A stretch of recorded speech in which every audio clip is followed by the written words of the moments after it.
For over 100 years, Rotary members have taken action when challenges arise.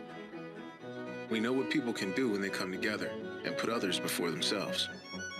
The team lead said they will continue the campaign to fight against the coronavirus. Local Rotary clubs deliver food and supplies to people in need. Strangers become friends, helping hands multiply, and problems turn into solutions. We are Rotary. We are people of action. Learn more at rotary.org/action.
Every Rotary project anywhere in the world always started out with one person who had an idea.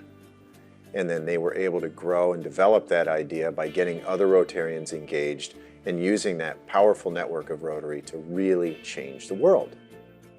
I want to make a difference, and I see Rotary as being the best vehicle worldwide to be able to make a difference to the community as a citizen of the world. It's always a blessing to give back what you have received. Rotary is just a sweet place to be. The fellowship, the ability to serve. It's not about how old you are or how much you have. We don't have to be Prime Minister to lead our country.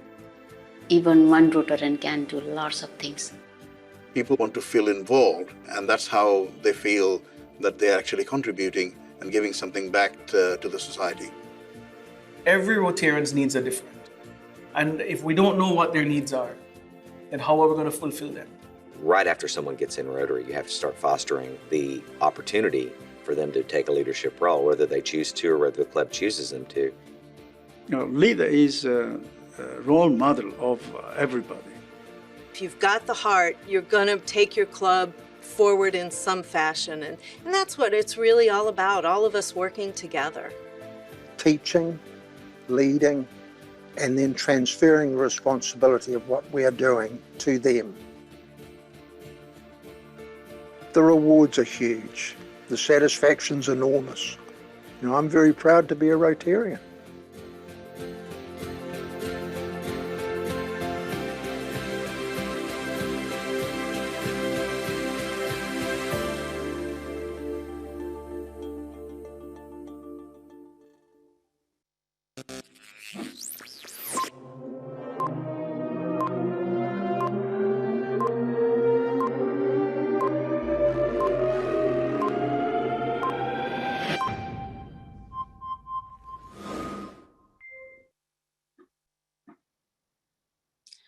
Family of Rotary, hello and welcome. My name is Stephanie Yurchik, International Director for Zones 33 and 34. Today we present our fourth seminar on career development strategies, so you want to be your own boss. These seminars are part of Rotary Works, a Zone 33 and 34 program for Rotarians and Rotaractors. Currently, many of us may be in challenging and uncertain work situations. Perhaps we've lost a job, or are underemployed, or our industry has been impacted by the pandemic, or maybe we've been looking to make a career transition. Rotary Works offers professional and skill development seminars, coaching, mock interviewing, connecting, resources, a place to post and to find job opportunities, and a unique one-time grant opportunity for those experiencing financial stress due to a career transition. You can learn more by visiting our website, rotary.works. You'll be redirected to the Zones 33 and 34 site, where you can learn more about this initiative.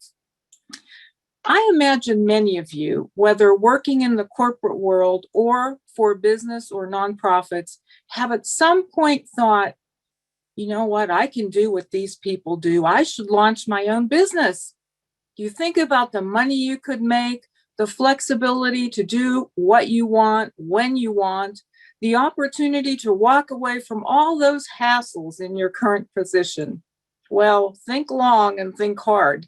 The numbers vary based upon the source, but generally speaking, about 30% of new businesses don't survive the first year. 50% don't survive 5 years. Maybe you think those aren't bad odds. I could be in the 70% that do make it in the first year. What these numbers don't highlight are those things that keep us up in the middle of the night. Money, finding the right audience, money, developing the right marketing to get to that audience, money, acts of God that you don't control, inflation that you don't control, government changes and regulations that you don't control. Well, you get the picture. It can be a great gig or it can be a disastrous one. Today, we have three knowledgeable professionals who have direct experience and will share their insights and recommendations on building your own business. A longtime human resources professional, Rich Salon is known to most as Rich the HR guy. Rich has held leadership roles at the Home Depot, Circuit City, Penske, and Lowe's, and holds the highest level professional certifications in the human resources field.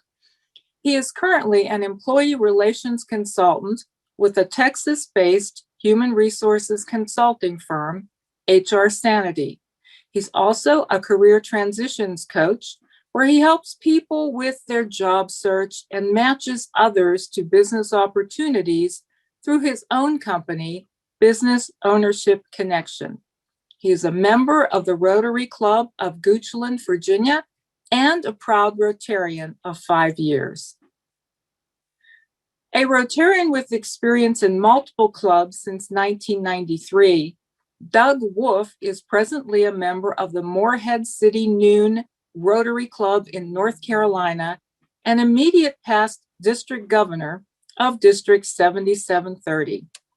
Doug spent his career managing customer service organizations. He has managed hotels in the Caribbean and across the United States and taught hospitality management at Carteret Community College. Doug and his wife, Jane, also owned and operated DG's Gifts and Books, a landmark store on the Morehead City waterfront, a business that started in 1934. Terry Weaver is a veteran of corporate America, where he was president of a public company with more than 10,000 employees. Looking for life after big companies, He started an IT services business in 1997, which he ultimately sold in 2003. He has since bought and sold a CEO peer advisory business and started a business coaching practice as a part-time encore career. He has helped his business coaching clients build tens of millions of dollars in wealth through their companies over the past 17 years. Terry is a member of the Rotary Club of Greenville, South Carolina, a past governor of District 7750, the district trainer, and the district innovative club advocate. Today's program will be jam-packed with great information. If you have questions you'd like to pose to any of our presenters, please use the chat box at the bottom of your screen or at the top if you're on an iPad, and we'll address them during the Q&A portion after the presentation. So Terry, let's start with you, and perhaps you can give us your insights into being your own boss. Thank you, Stephanie. We're here today to talk about entrepreneurship, subtitled The Good, the Bad, and the Ugly. There's some prerequisites for someone thinking about buying or starting a business. I'd like to walk through those with you. First of all, this requires an incredible amount of passion and something that you're passionate about as far as the core of the business is concerned. And if it's business to business, make sure it's something that either increases revenue or reduces cost or time. I was taught this by an angel investor once. He said, don't come to me with an investment in a business that doesn't increase revenue for the customer or reduce cost or time. So just like the electronics business, it's better, faster, cheaper. You need to have your spouse on board or anyone else that's a big influence in your life. You also need some alternate sources of cash flow. Could be investments in net worth, but you'll need groceries. You'll need mortgage payments. You'll need rent money while this thing is starting up. Now, one piece of advice I give to anyone who's employed and thinking about starting a business is keep that day job. Hold on to that day job, which provides groceries and rent, and get your business started on the side, nights and weekends, and test out your product theories and make some sales, make some calls. That it capitalizes on an existing trend. Don't try to start a business and also start a market. You want to be sure that you're selling something that at least people know they need, or they can understand that they need after you've told them about the product or service. And then that it's something you know how to do, something you've done before, or done something very similar on somebody else's nickel. And that you know where and how you're going to get somebody to help you with this. Finally, that it has leverage. Now, we usually talk about leverage in terms of capital, meaning I take some borrowed money that I'm paying a low interest rate for, I invest it in something with a much higher return. But leverage in a business also applies to people and products. You don't want to be just selling your own heartbeats. You want to be leveraging some margin on products that you buy for $100 and sell for 150, or people that you buy for 100 and a quarter. So make sure that the business model is more than just self-employment, meaning basically selling your own time. Now, there's nothing wrong with self-employment. This little encore career I have, no bones about it. It's purely self-employment. I'm selling myself and my own time and knowledge to my customers. There's no more to it than that, but that won't build wealth. That won't build you something that you can later sell to someone else for a great improvement in value. And you want something where increasing revenue doesn't take proportionally more effort on your part. In other words, you can grow the business 10% without working 10% harder, or 1,000% without working 1,000% harder. Now let's talk about business models for just a second. I've become more of a student of those, and they're really a key to success. So look at the business model. I'm no fan of business models that require a lot of fixed investments, a lot of capital, particularly rolling stock, inventory, etc. I have a client, for example, who has a business model where every time he gets enough more business in the door that he needs more capacity, he hires another guy and buys another truck. Wow. $35,000. Not only that, those trucks wear out. So there's a continuous replace sort of thing. It's a really, really tough business model that he's chosen. Much better something that has no inventory, something that has little or no fixed investment. And I'm also not a huge fan of brick and mortar retail. That used to be a pretty good business model, but it's a business model that's significantly in jeopardy right now. That you have the skills, the emotional resources, the personality profile, that you have simply the tenacity and the relentlessness to put a business together. A business is started and brought into existence through sheer force of will of the founder. That you're able to and willing to be the company's lead salesperson. I just brought on a new business coaching client. He told me when he introduced me in our first call, introduced himself to me in our first call, he said, "We're not salespeople." I said, "Get over it." I don't know of a business between $1 million and $20 million in revenue where the owner or founder is still not the lead salesperson. Now, you need more feet on the street than just yourself, but when it comes to closing the big deal, you're the person. So let's talk about the business premise for a moment. And to talk about the business premise, I want to bring on my friend, somebody I've worked with a lot in Zone 33, Doug Wolf. Thank you, Terry, and thank you, Stephanie. The business premise: to get going in your business, you have to have a large set of self-referencing prospects with the same problem. You have to know who the first 50 people is you're going to call on, not just 10 people, not just a dozen people. You want to have 50 people written down and the reason that you're calling on them.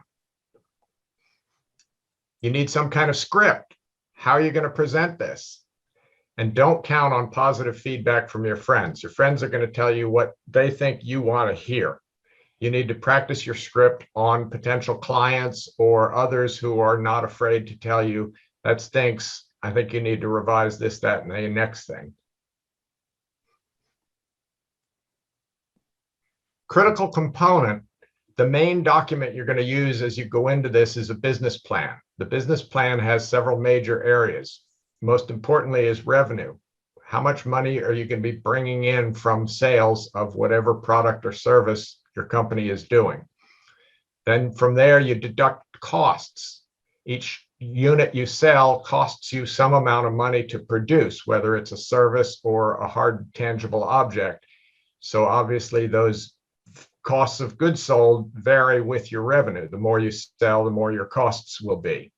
And the difference between those two is the margin. That's sort of the start of where you go. But beyond the margin, then you have to deduct your overhead, your fixed costs of doing business. That might include rent and other kinds of things. And the difference of those two is your net operating income, otherwise known as your profit. Another critical component to getting started is cash. You're going to need a lot of cash right up front to use as working capital and also to purchase or start renting whatever fixed assets, things that you need to make this business work. Now, before you jump in with both feet and commit half your life and lots of your money, I would strongly advise that you spend a couple hours researching this, and a couple of good books about how-to for planning new businesses. Michael Gerber has written a series of books called The E-Myth, and there are several different titles in his series. And then there's a book by Jeffrey Fox, How to Make Big Money in Your Own Small Business. Additional resources for you to help and sort of give you opinions on this is your local chapter of SCORE. SCORE is a national organization, stands for Service Corps of Retired Executives, and they are exactly what that sounds like. Former business leaders who are eager and happy to consult with you and help you develop a solid business plan and help you with your business startup. Also, in many communities, there are things like a small business development center. It may have a different name, but in North Carolina, those are all affiliated with the community colleges, and they have trained experts who are there free of charge to you to give you advice and help you prepare your business plan, help you get started in your business. And there are also business incubators, which is a physical space that you apply to and are allowed to keep your business in that space for some short period of time, 2 years, 3 years, whatever it might be. And they provide communal services for everybody, heat, light, and power, copy machines, telephone services, et cetera, et cetera. To put your business plan together, it's ultimately just a document that it has a whole bunch of numbers in it and text written about all those numbers. There is software available online now. One brand is called Business Plan Pro. There are many others. We're not recommending any particular one, but those you enter all your numbers one time and one time only, and it helps A, prepare the document, and B, cut down on silly errors as you're entering great, huge, long strings of numbers 4, 5, and 6 different times. Capital, do you have any, or do you have enough? You'll need initial assets like an office equipment, inventory. You may need vehicles depending on the business, et cetera, et cetera. Accounts receivable is money owed to you from people that you've sold your product to. And that will gradually build to the point where you've got a steady stream of money coming in the door regularly from your sales. In my case, it was a retail business, so we didn't have any accounts receivable. We collected cash from customers each day. But immediately it'll be 30, 45, 60 days before you start seeing any significant amount of accounts receivable money coming in. And as Terry mentioned, you've still got to live. You've got to have a place to live, a vehicle. You've got to buy clothes and food and take care of children and all the other normal life stuff. So don't count on the business generating any cash for you to use for at least a year. You'll need to set up vendor agreements with the people that are supplying you with various goods and services. You'll have office expenses, travel, benefits. You got to pay taxes, all those kinds of things. And how soon will you need help? Once you start needing help, you've got to figure out salaries and benefits for the employees that you bring on board. Places you can get capital, first and foremost, is your own money. Anybody who's serious about loaning you money is going to want to know how much of your own money is involved in your project. Because if you're not investing in it, there's no reason they would feel like they should invest. So you can use your own investments, you can use cash, you can use a home equity line if that's available to you. You can borrow money from others, and others might include friends and family and fools. That fools is there deliberately. You may be able to borrow from your own personal credit cards, but by all means avoid tapping your qualified retirement plans like an IRA or a 401k. Those are what's going to get you through the last 20 or 30 years of your life, and you don't want to jeopardize that now by taking the money out. If you take money out of them, generally you owe taxes and often penalties. And credit, are you bankable? Be checking your own credit score and be prepared to personally guarantee loans from people. A personal guarantee is better than using your own money, but it also might mean that you could lose your house or lose other significant investments of your own if your business is not successful. The business hopefully will start generating a cash flow, positive cash flow coming into the business, but don't expect any money for the first at least 3 months and probably more likely 6 months. You'll need people to help you as your business grows. Partners can be a great source of help, and you want to look for a partner who is complementary to your skills. So if you're a salesperson, you might want a partner who's an operations person, can crunch the numbers and figure out the logistics. You want to be sure that your spouse or significant other can work with this partner, because trust me, the three of you are going to become very good friends over the years. A partner can be a great source of help and support, but before you sign on the dotted line, you need to get a solid buy-sell agreement. That's a professionally prepared document, typically by an attorney, and that details exactly what will happen when one or the other partner is no longer willing or able to continue the business relationship. You want to be sure that you know in advance what'll happen to the business if one or the other of you decides to leave that business. So get a good attorney and work on that. You want a leadership team. You don't necessarily at the beginning know individuals' names, but you know you might need a merchandise manager or a product manager or a warehouse manager or whatever it might be. So start putting together an organization chart of job descriptions. You'll need employees at some point.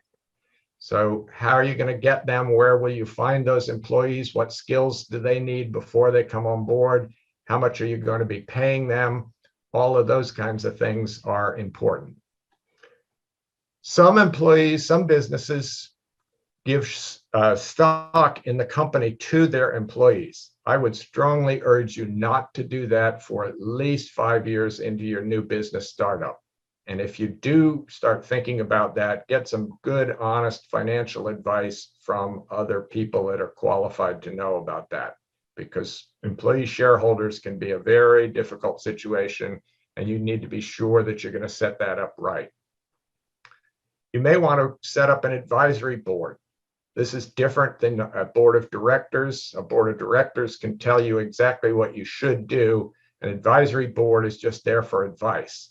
And you don't want the advisory board to be made up of your sister and brother-in-law kind of people. You want honest people that know the business, know your area, know your market, and can give you solid advice. You might want to meet with them once a month or once a quarter, and they can help you solve problems as well as give you advice on potential future growth of your company. If anybody does invest with you, you need to have a written plan to buy them out, because at some point you either might want them out of the business or they might decide they want out of your business. So have that written down and planned out in advance so that as people want their money back, you're not suddenly scrambling to find however much money they'd loaned you. So it all comes down to why and why not. If you go and do this, you'll be your own boss. You set the rules, you decide what's good, what's bad, how much you're going to be working. Well, the business will decide how much you're going to be working, trust me. The bad news is you'll realize that being your own boss is truly a 24/7, 365 business. Stephanie mentioned waking up in the middle of the night worrying about money. That is absolutely real. At some point, you're going to realize you've risked everything you own. You truly don't have two nickels to rub together. And that's a very scary position to be in. And realize that it's a jungle out there. There's lots of other people selling the same product you're selling, and everybody's competing for a relatively limited market. And finally, the international travel you dreamed about probably doesn't include 17 hours crammed into a coach seat on an airplane heading to Asia to buy some merchandise. So I want to leave you with a quote from a man who describes himself as a serial entrepreneur. And he said, working at a startup is incredibly hard. If you're in it just because of the allure, the money, or the press, that's a terrible reason to start a company. I tell people to dig into their motivations deeply and figure out what's driving them before they dive in. That's great advice. And I leave you today. I thank you for being on the call, and I'm happy to answer questions later. Back to you, Terry. Thanks so much, Doug. Really some sage advice and things to watch for and things to look out for in there. I'd like to talk with you about how you form this up as an organization. The easiest and not recommended way to do that is as a sole proprietorship. It flows through your tax return. You collect money, you spend money, there's some left over, you make some profit. But the problem with the sole proprietorship is that there's no barrier between that business and your assets, your net worth, which means anything that happens in the business, any possible lawsuit, any possible business failure, any possible creditor issues, those reach right back into your own checking account and your own brokerage account. So better to set up something like a limited liability company. It is the simplest, and for most startups, I think the best corporate form. It's relatively simple, costs less than $1,000 to set up an LLC with the legal work. And of course, that If you're going to have other members of your LLC, other owners, you'd have the buy-sell agreement built into what's called the operating agreement of the LLC. It looks and acts like an S corp, but it's taxed like a partnership, meaning that you and the other owners don't get a salary. You rather get a cash distribution out of the business of net income, net profit. You're also liable for the income taxes at ordinary income rates on that same net profit, depending on how you allocate it to each other, which in an LLC does not have any rules. You can allocate 20% of ownership to somebody else, and you can allocate them 40% of the net income cash flow if you wish. An S corporation, on the other hand, is more restrictive. It requires a little bit more record keeping, has a few more rules, but you're selling actual shares of stock. And for an employee-owned business, if you don't have employee owners in a business, this is really probably a better approach. An S corp means that those employees own a share of the business, as do you and perhaps your primary partner or other shareholder, if that's the case. The thing about an S corp, however, is that you will have a salary. You'll get a W-2 just like everybody else, as would your partner, if that were the case. And it also means that when you distribute the net income after that, the cash distribution after that, that has to be distributed along the same lines as the ownership. So the same percentages of stock ownership, you have to distribute the excess cash, the net income, if you will, the same way. Now, I'd also point out that that net income, unlike an LLC, is not subject to FICA. It's not subject to FICA or Medicare taxes, so it is a bit of a savings. If you pay yourself moderately as an S corp proprietor, it's a bit of a savings from a tax point of view. Then there's a C corporation. I can't see, personally, would never recommend that somebody start up a business as a C corp unless they intended big time to be taking on sizable shareholders from outside. The thing about a C corp is that all public companies are C corps. So if you invest in General Motors, for example, when they send you a dividend, you're responsible only for the taxes on that dividend. It doesn't matter to you that they made money, they lost money. That has no effect on you whatsoever. If you get a dividend in cash, you owe the government roughly 20% dividend tax on that. Likewise, capital gains are taxed the same way. So a C corp is a good way that you can meter out the profit distributions to your shareholders in the form of dividends. And of course, they're responsible then for taxes only on those dividends they actually get. My suggestion is you figure all these things out and then work out the nuts and bolts later. The nuts and bolts are things like finding an attorney to set up your LLC or your S corp, finding a CPA to help advise you in that process, acquiring the permits, fees, and licenses. Probably a local business license is kind of the minimum. Do check into your state Secretary of State website and see what the business license provisions are in your particular state or municipality. You need a business bank account, always separate from your personal account. And one of the things that I did shortly after setting up a business bank account, I started my first business with about $40,000 of my own money. So it was an IT services business. I bought a little bit of furniture. I bought some Dell laptops for my billable resources and various other things, some brochures and some business cards and all that sort of stuff.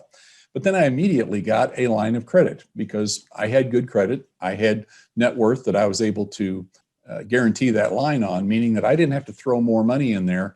If, for example, we came up a little short on receivables that month and I had a payroll that I was going to be a couple $1,000s short on, I could just hit that line literally for a few days and then pay it right back off. You'll need a website. You'll need a URL. You need that same domain for your email. Don't be ajaxelectronics@gmail.com. Be jim@ajaxelectronics.com. So you want to check and see as you're branding your company, is the URL available that is consistent with your business name? When I set up Delta Resource Group, believe it or not, deltaresourcegroup.com was available as a URL. Now, that was in the early 2000s. I was able to grab that and was able to use that literally as my domain name. Or you can put a domain name in place that talks about what you do. I have a friend that's a process server. He delivers subpoenas all over the state of South Carolina. He owns weservepapers.com. Wow, what a great domain name. I have a friend in Ohio that makes padlocks. He owns padlocks.com.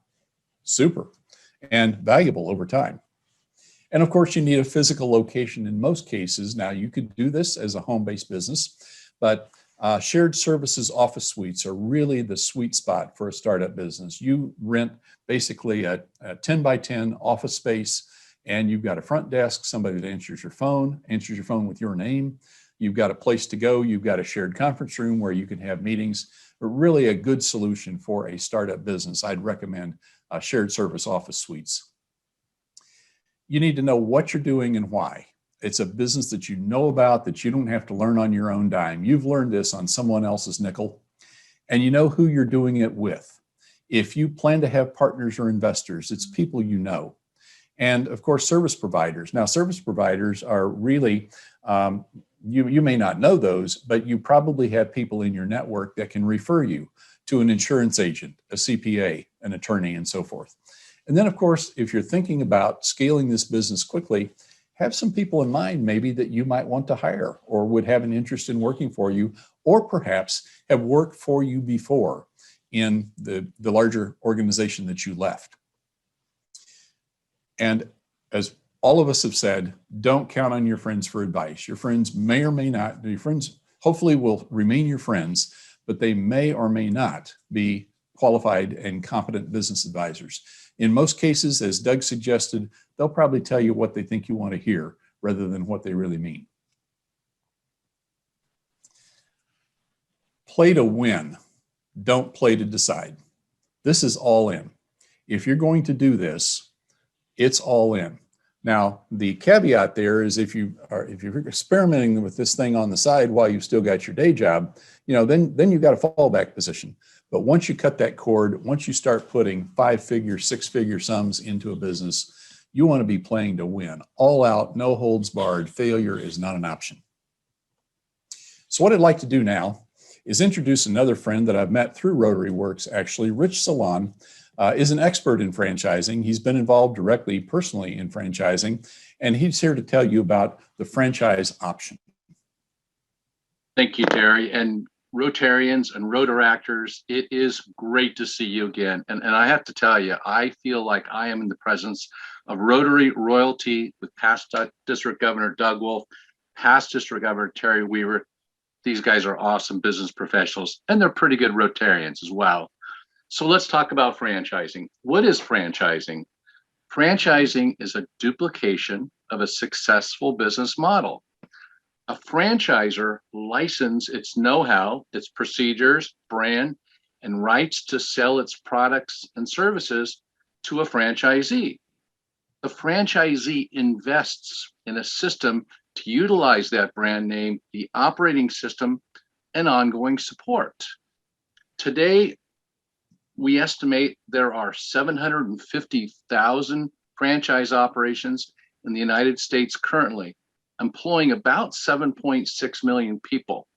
So it is a big part of our economy. And a lot of those franchise operations don't employ anybody. They just have the franchisee, and we'll talk more about that in a minute. Current estimates indicate there are approximately 3,800 to 4,000 different franchise organizations available in the United States. So the selection is quite large. Let's talk about some of the types and categories of franchises. For starters, there's business-to-business franchises. Then there's business-to-consumer franchises. Some people have a preference. Brick and mortar. Brick and mortar's been around for a long time. Your restaurants, retail, franchises that require an office might require a warehouse. And then you have the home-based models. I work with over 500 companies today, and I estimate about half of them work out of the home. We have this thing called computer, cell phone, Panera, meet them at their office, meet them at Starbucks. So the concept of doing business from the home is absolutely incredible. And from the price standpoint, for investment, it's apples and oranges. Brick and mortar franchises are way more expensive than the home-based model. And the categories continue to grow. I'll just give you some of the examples of the categories, franchises. There's home improvement, senior services, business services, staffing, personal care, hair care, fitness, coaching, property management. For pet lovers, there's a host of pets franchises, children's education, and a variety of cleaning franchises. Are there advantages and disadvantages of buying a franchise? Absolutely. Let me comment on a couple of the advantages. It's a proven business model. The brand name and recognition are already in place. It's a profitable business model. Structure and training are already in place. And the franchisor partnership, working closely with the franchisee, to me is the secret sauce to make the business unit successful. Again, you're not having to reinvent the wheel. You're duplicating a proven, profitable business model. Another advantage is the business is up and running quickly, thanks to proven startup processes. Disadvantages of buying a franchise, absolutely. For starter, there's like employment, like consulting, business ownership. There are no guarantees. Selection, which we'll talk about in a minute, is absolutely vital. But two disadvantages I want to talk about. One is restrictions on creativity, since franchisees must uphold the brand guidelines. The ability to make major wholesale changes often not going to happen too often in franchising. The other disadvantage is royalty payments by the franchise organizations will be mandated. It's typically 5% to 9% is what you're paying for that proven business model, profitable business model, the brand, the name, the training, the support, and everything goes along with it. So when somebody decides, I should look into franchising, okay? Selecting the right franchise is like selecting the right job, the right category to go into. It is a deep dive. Here's some of the categories that people typically look at. Personal interests of the category. What are their hobbies? Business skills and strengths that the franchise candidate wants to utilize. They need to think about home-based, or can they do a brick and mortar, or do they want to do a brick and mortar? Some prefer a large staff, small staff. I have candidates that tell me, Rich, find me one with no staff. I want to be chief cook and bottle washer. That's okay. The candidate has to determine what level do they want to be involved. And lastly, they need to take a good hard look at themselves and ask, what's important? Income, lifestyle, equity. Income, money they can make immediately and ongoing. Lifestyle, when they want to run the business. And equity, something they can sell when they want to turn the business in or retire. Now, the franchise evaluation process, we call it the validation process in the franchise industry.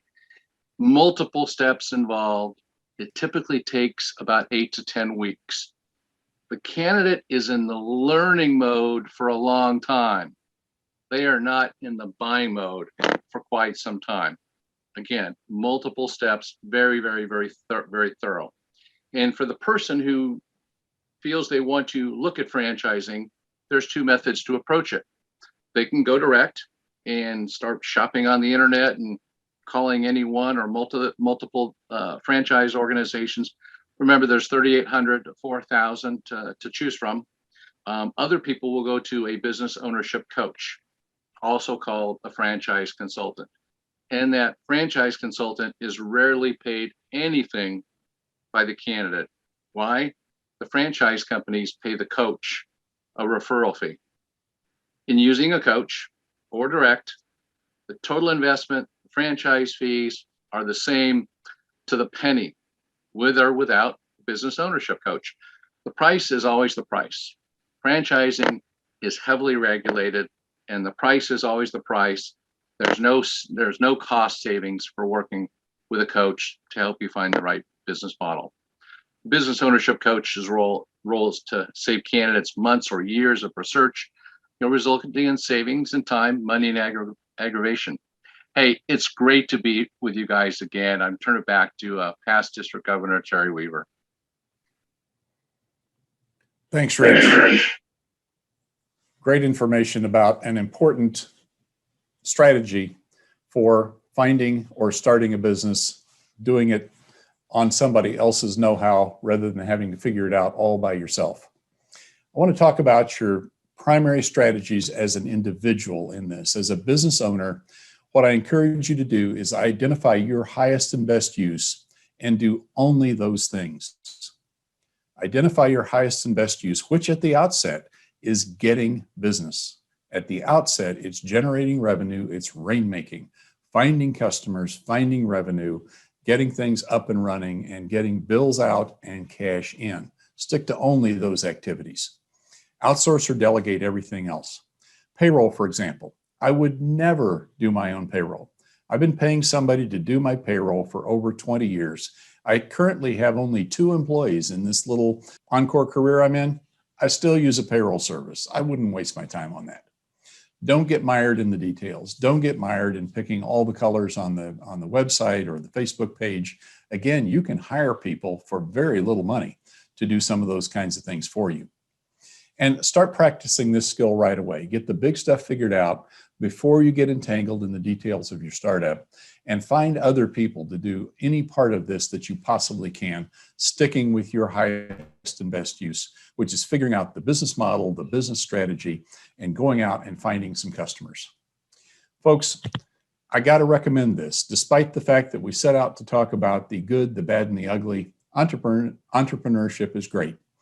And you may see if you fit this mold. I asked a friend one time, Frank, why did you start your consulting business like 4 years out of college? And Frank said, because I didn't know any better. That's answer number one you get from business startups. And the second is, I wasn't that good of an employee. You may be better off running the show than following the show. But it's an extraordinary sense of accomplishment to build something that's really a reflection of yourself, your skills, your talents, and your insights. It is the backbone of the American economy. And that's one of the reasons that during COVID, small business has gotten so much attention with respect to stimulus and so forth. It's one of the tax advantages that came along with the Trump tax bill, was focused on pass-through corporations like S-Corps and LLC forms. So everybody recognizes that most of the jobs in the United States and most of the new companies are created from an entrepreneurship. It's a great financial opportunity. You can make a lot of money. You can generate current income.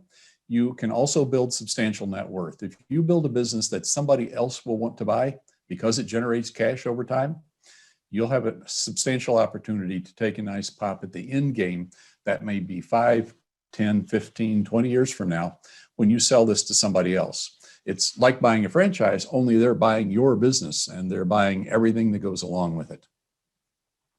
So what we'd like to do now is take your questions. We've been monitoring those in the chat as we came along. And my friend Claudia Myrtle is going to be moderating those. Rich and I will be, and Doug will be on camera fielding the questions. Claudia, what do you have for us? Well, thank you. You guys did just a great job. The first question is, how did each of you begin your career? And we'll start with Terry, go to Rich, and then Doug. How did each of you begin your career? Well, I began my career in technical sales. I had had sales experience when I was in college and developed some good skills, decided I wanted to do that. And as a result of that, climbed quickly up through that corporation. I was the youngest branch manager ever in the history of that company, the youngest regional manager, and the youngest vice president in the history of that company. So I started in selling, and you probably recognize some of those basic tendencies in some of my comments. Perfect. Thank you. Rich? My last semester in college, I had one elective course to burn, and I found it in the catalog, you know, that big thick catalog, this course called Personnel Management. I said, this looks kind of interesting. Love the course, got an A, and told myself, that's what I want to do. And I started in store management in operations, and then got the call to join human resources. And it's been a terrific career as Rich, the HR guy. Thank you. Doug? My job all through college was working in the campus bookstore, and I really loved that. And my first serious job after I graduated from college was working for Walden Books. They were headquartered about 10 miles from my home. That was a national bookstore chain in the 60s, 70s, and 80s, since gone out of business. But I started out as a store manager and worked my way up through the ranks in several different jobs with them. And the retail store we bought in North Carolina was a part bookstore and part gift shop, very much a tourist business located right on the Morehead City waterfront. And we were open 12 hours a day, 7 days a week from Memorial Day to Labor Day. And you couldn't fit another toothpick into that building each night after everybody'd finished dinner. They'd all come shopping with us. So it was great fun. We had a ball and sold it, and the business is still in operation today. Perfect. Thank you. The next question is for each of you as well. How did you know that you wanted to own your own business? And we'll do in the same order. Terry? Well, I grew up in the back of my dad's hardware store. I watched entrepreneurship up close and personal from literally age 7 up. And of course, that's probably how I ended up in engineering school as well. I spent a lot of time learning how to fix bicycles and lawnmowers. But I had always had an interest in being in my own business. And through my corporate life, I kind of looked at that sort of longing, if you will. But I didn't have a business premise in mind. I didn't have a business premise that I thought was leverageable and scalable enough to really meet my income objectives and the skill set that I had until I moved to South Carolina. And I moved into a community, Greenville, South Carolina, probably the easiest place to start a business in the world, that was built on entrepreneurship going back 200 years. And I met a whole bunch of people that had been there, done that. I didn't know any of those folks in my corporate life. And that's really what it was. I developed a network of other people who had done this, knew how to do it, and they helped me do it. Great. Thank you. So in 2009, I was on the corporate staff of Circuit City, and unfortunately, we had to declare liquidation. And I was asked to stay on a bit and close down the DCs, close down the service centers. Okay. Then I was asked to kickstart the job search for the 34,000 team members nationwide. And I put my own job search on hold so I could focus on the 34,000. And I had the opportunity to tell every corporation in America that their responsibility to their team members does not end when they announce liquidation. Because back in early 2009, the gold standard was you went in front of your team members and you said, we're sorry we're going out of business. We'll start looking for a new job, and we'll try not to screw up your W-2 and you get it in the mail next year. That was all anybody did. So I did some very, very unique, innovative things. I was named Year of the Economy that year by CNN for my work. But what it did for me, it created a second career calling. Not just Rich, the HR guy in corporate America, help people with their career search. So fast forward to 2015, one of my observations was not everybody wants to get back into a job. Many people want to become their own boss. Many people have come to say to themselves, you know, my knowledge is high, my skills are high, my confidence is high. I think it's time that I bet on myself instead of another employer. And the problem with me then, I couldn't help them. I could not help people become their own boss. It just wasn't space I played in. So I learned about this opportunity to become a business ownership coach and the ability to match people to franchises and have a portfolio of over 500 companies to match them to, working with people nationwide. And it fit. So that's when I opened up Business Ownership Connections, so I can continue to help the job seekers. I can help the people who want business ownership. And I can still help the people who want to pursue consulting. So that's how I got involved. Thank you. Doug? My wife Jane and I met at Walden Books. She was working in the office. She was a corporate accountant, and she and I have very good complementary skills. We both enjoy doing things that the other one can't stand doing, so that works out well.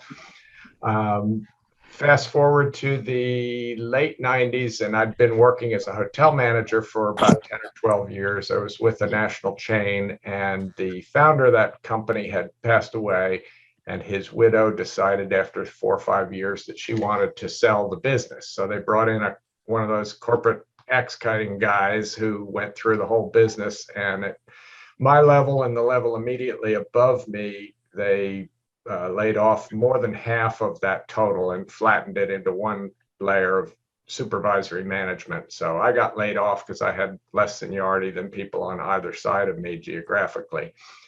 So we started looking to buy a business. We'd both grown up on the ocean and knew we wanted to get back near the water. We were in Charlotte, North Carolina at the time, and started going to the various coastal areas looking, and this bookstore just fell into my lap because somebody'd seen my bookstore resume items, and the coincidences were just eerie. The man and his wife who were selling the store had grown up with the man who was the pastor of my church in Connecticut. Very unusual name. And he said the name one day, and I said, "Holy cow, are you talking about this guy?" And he said, "Yeah." So they'd been friends for years. And their daughter was working for Walden Books in Connecticut, and I had trained her on how to become a store manager. So the four of us just sort of decided this was meant to be, and we bought the business and have no regrets for doing it. It was a lot of fun and had a great time.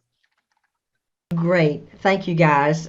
There are a couple of announcements, and then we'll be turning it back over to our RI Director, Stephanie. The first announcement is please go to rotary.works, and you can find all of the webinars that have been done. They are taped, and they will be there, and you are welcome to use those. We had several questions about the PowerPoint presentation. That PowerPoint presentation will be available if you go to rotary.works and go to the resources page. It will be at the resources page. And the last thing, people wanted to know how to contact each of you. This is the contact information. It was a wonderful presentation, very informative, and we thank you, all three of you, very much. At this time, I'd like to turn it back to our RI Director, Stephanie. Thank you so much, Claudia. And thank you, Terry. Thank you, Doug. And thank you, Rich, for a very insightful presentation. I hope that this discussion has given everyone watching some food for thought about business ownership. If you're still interested in starting your own business, take advantage of one of the Rotary Works career coaches. Rotary Works career coaching is available to any Rotarian or Rotaractor who would like more individualized mentoring. We have dozens of coaches ready to talk with you. Visit rotary.works and look for the links in the right-hand column to request or to become a Rotary Works coach.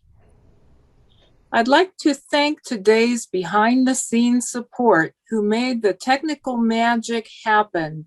Past District Governor Patrick Eakes from District 7690, and past District Governor Claudia Myrtle from District 6900. Another program of our Rotary Works initiative, the Impact Fund, launched just over 2 weeks ago. It's designed to support Rotarians and Rotaractors with a small one-time grant that can help ease financial issues during unanticipated career transitions. If there are other topics of interest that you would like to see in a future Rotary Works session, please put your ideas in the chat area. And finally, you're invited to get involved in our initiative. Rotary Works is about vocational service, one of our 5 avenues of service. If interested, please feel free to reach out to me or any member of the Rotary Works team, or visit rotary.works for more information on how to get involved. Please mark your calendars for our upcoming events. Go to our website and register now for more valuable sessions in our career development series. You can see the programs listed there for May and June. And of course, we'll be adding more for July, August, and September. So thank you for joining us today. Please visit the Rotary Works website to read our monthly newsletters, examine the career resources section, sign up to be a coach or to request a coach, review the Impact Fund application or make a donation, review previous career strategy seminars, and of course, register for our next event in May. Remember, Rotary works. Goodbye.